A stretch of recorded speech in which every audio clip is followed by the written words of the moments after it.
The revitalization of Old Pasadena brought an influx of young folks who are literally working to change the landscape of the area. We're talking to Jonathan Edewards, president of the Downtown Pasadena Residents Association, about how the downtown area has changed and what's in store for the future. Thanks for being here, Jonathan. Thank you. So let's see, between the year 2000, 2010, with the census information, downtown added about 3,000 people, or Pasadena added about 3,000 people, most of them going downtown.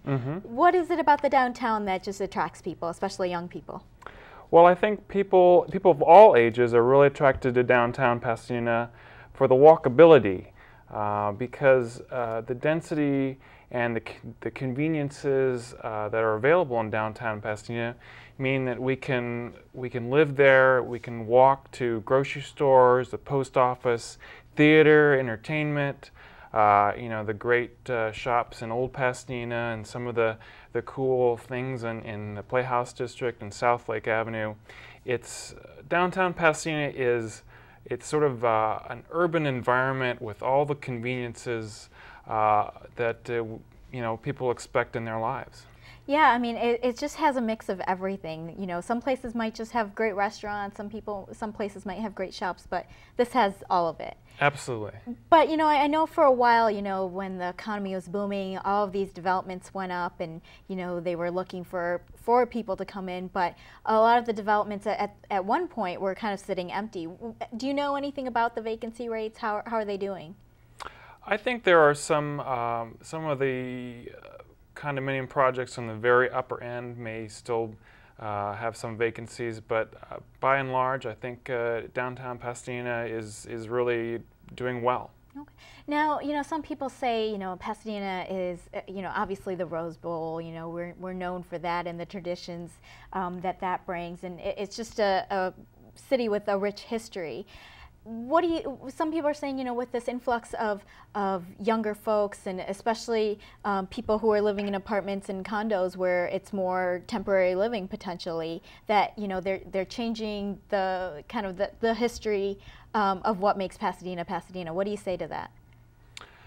I think the people, one of the reasons people move to Pasadena is not just the walkability, but the you know, the rich architectural environment that we have. So I don't see that newcomers that are all you know, less value Pasadena's historical heritage any less than people who've lived here a long time. I think it's just as important, and it's a fundamental value of our city, and that's for the newcomers as well as people who lived here for a while. Well, I know, you know, some of the developments really, you know, took on the modern style. You know, I think that's what attracts younger people, and so I think just with the architecture, you know, that was some of the criticism of these buildings aren't fitting in with the buildings that we have that, you know, have the history to them. Have you heard any of that, or? I wouldn't agree that young people are attracted to modern architecture. You know, I don't see a stylistic preference within an age group, and I think that some of the complaints that have been voiced about some of the new development in downtown Pasadena are perfectly legitimate stylistically. Not saying that everything, you know, all new development has to be, you know, Gothic architecture, or, you know, you can have variety, right? You can. There's room for modern architecture in Pasadena. You know, I think there's certain places within this, you know, the Civic Center, for example, right next to City Hall, where we want to be mindful about how it fits in with the rest of the architecture that's there. Absolutely.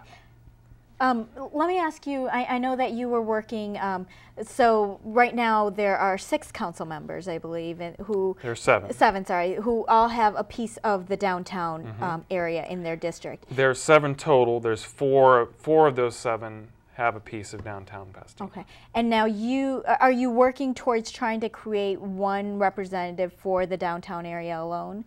Is that one of the goals? I think, that's something that we asked the city to do while redistricting was on the table. That didn't happen, and in the process, the council unanimously said that they support downtown Pasadena, and so moving forward, that's how we're going to proceed. Okay, so you're not necessarily looking for a unified district in 10 anymore. years again, the opportunity will arise, and we'll look at it then. Okay. Now, and the Residents Association has also proposed using the transportation improvement fee towards making it even more pedestrian friendly and bike friendly. What are some of the ideas you'd like to see happen? Well, I've just visited the city of Portland. It's always cited, right? It's always cited, and they're just doing some really terrific things there in terms of bike lanes, and they've got these sort of pop-outs in parking spaces where they put a whole bunch of bike racks or whatnot. We'd like to see a streetcar in downtown Pasadena. That'd be great. Yeah, they're doing one in downtown Los Angeles. They're doing one in downtown Cincinnati, all over the nation. Bringing those back, right? Bringing those back, and Pasadena is the perfect place to just extend walkability. So do you think we'll see the Keep Pasadena Weird stickers at some point? maybe in 10 years, huh? Maybe. Okay. Well, thank you so much for being here, Jonathan, and we'll definitely hear more about all of the changes and what's going on there. I look forward to talking about it. Okay, thanks for coming in.